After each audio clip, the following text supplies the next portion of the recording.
أنا وأنا بحكي لكم القصة دي مش قادر أتلم على أعصابي، على طول خايف. أنا ساكن في عمارة قديمة من 3 سنين. الشقة اللي قصاد شقتي على طول مقفولة، بابها مش بيتفتح لحد اللي حصل أول امبارح.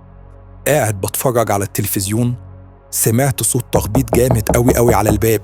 في الأول كنت فاكر التخبيط ده عندي، قمت أبص من العين السحرية أشوف مين اللي بره، بس اتفاجأت إن التخبيط ده مش عندي. لقيت واحد واقف قدام الشقة اللي قصادي، مديني ظهره وعمال يخبط بطريقة مفزعة، يخبط. استغربت، قلت يمكن جاي الشقة غلط، لأن زي ما قلت الشقة محدش ساكن فيها خالص. وقبل ما أحط إيدي على المفتاح وأنا ناوي أقول له إن مفيش حد في الشقة دي، اتفاجئت إن باب الشقة اللي قدامي فتح. اندهشت وخفت وتراجعت عن قرار فتح الباب. قلت أراقب إيه اللي بيحصل من بعيد، يمكن يكون في سكان جداد أجروا الشقة. بس اللي حصل كان غريب قوي.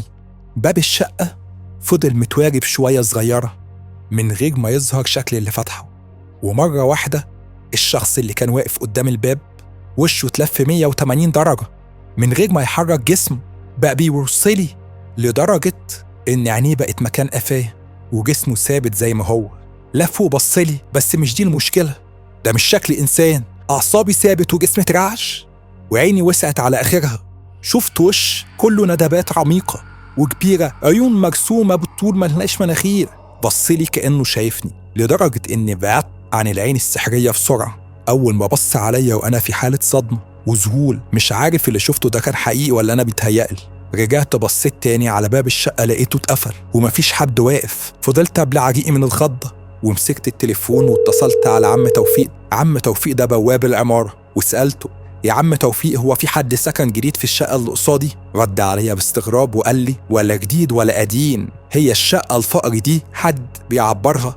فبسرعة حكيت له على اللي حصل واللي شفته. الراجل كان مندهش ومش مصدق كلامي، وأكد لي إن هو قاعد قدام العمارة من بدري وما شافش حد دخل بالمواصفات دي.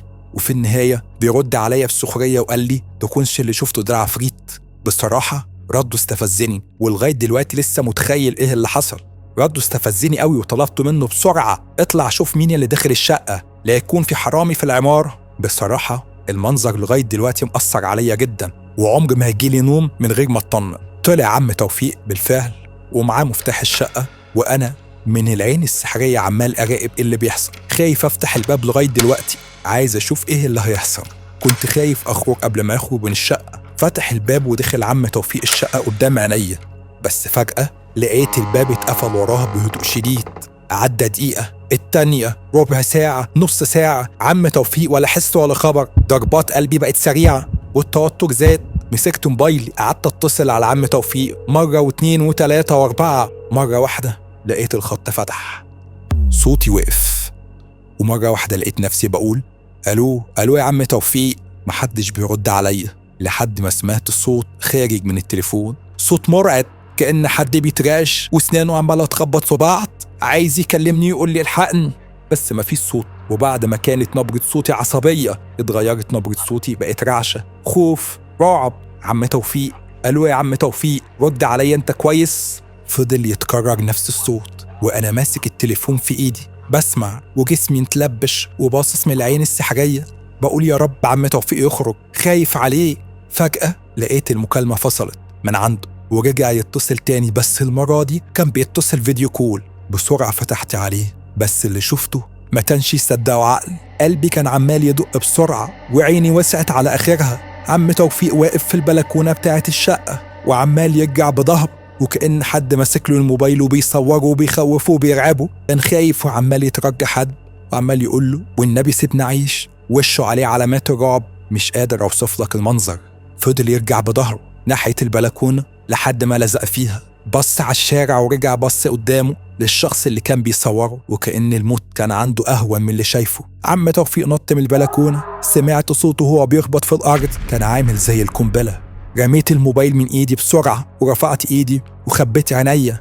كنت خايف مرعوب مخضوض قوي. جريت بسرعة على البلكونة، لقيته جثة والناس بدأت تتجمع حواليه، وأنا مش قادر أوصف لك الموقف، الصدمة اللي أنا فيها، الخوف والرعب اللي أنا فيه. عمال أبص ورايا وقدام، عمال أدور على أي حد، مش فاهم أي حاجة. إيه اللي حصل؟ فجأة وأنا عمال أبص ورايا وأرجع أبص تحت زي المجنون، نظري ثابت على الشارع. شفت نفس الشخص، مش هقول نفس الشخص، لأ هو نفس الكائن لأن ده مش بشر، واقف وسط الناس رفع دماغه وبيبصلي. الغريب إن محدش كان شايفه إلا أنا. كان واقف على جثة عم توفيق عمال يبصلي بطريقة مرعبة وعمال يضحك، يبصلي ويضحك. فضلت أصرخ وأشاور عليه بحاول أنبه الناس، اللي موته اهو يا جماعة، اللي موته اهو، ومحدش شايفه خالص. فضل عمال يبص عليا ويضحك. قفلت البلكونة بسرعة وجريت على باب الشقة، قفلته بالمفتاح وفضلت قاعد على الأرض جنب الباب خايف، عمال ارتعش، عمال أعيط. قلبي كان هيقف من الخوف، حاسس إن هو ممكن هيدخل عليا في أي وقت لأنه أكيد عارف إن أنا شفته، فأكيد مش هيسيبني في حالي.